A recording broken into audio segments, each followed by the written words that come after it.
Okay, to get this equation into standard form, so you can identify the center of the ellipsoid and the distances from the center to the vertices, it's just a matter of completing the square. So here's the original equation. We'll collect the 16x squared. Well, there's no linear term for x, so we'll just leave that 16x squared. Y squared minus 8y will kind of group together and then leave a space here to complete the square.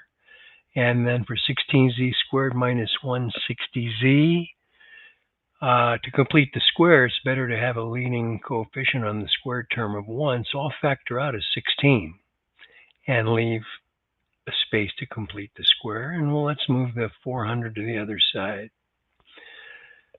So to complete the square on y squared minus 8y, we'll take half of negative 8, which is 4, negative 4. Negative 4 squared is 16. We'll add 16 to both sides to keep the equation in balance. Over here, half of negative 16 is, whoops, that's supposed to be a 10. Half of negative 10 is 5. Negative 5 squared is 25.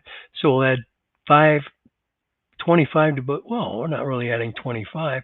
We're adding 16 times 25. So that's why there's a 400 here. These 400s cancel out, leaving us 16 on the right. So we will write each of these trinomials as a binomial squared, and then we'll divide every term by 16. So these 16s cancel out. These 16s cancel out. There's your standard form right there. The center is at 0, 4, 5. You can't see it, but it's right there in this picture, right here. This red dot is the center of the ellipsoid. This distance right here is a y distance. That's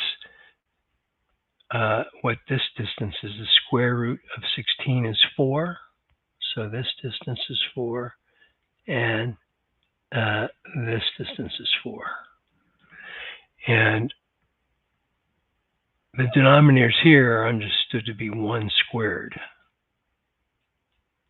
So that's like a squared, b squared, and c squared. So a is 1. That means the distance from 1 to one of the vertices in the x direction is 1 less than the x coordinate of the center, and so on. There you go. Hope that helped. If you have any questions, post a comment.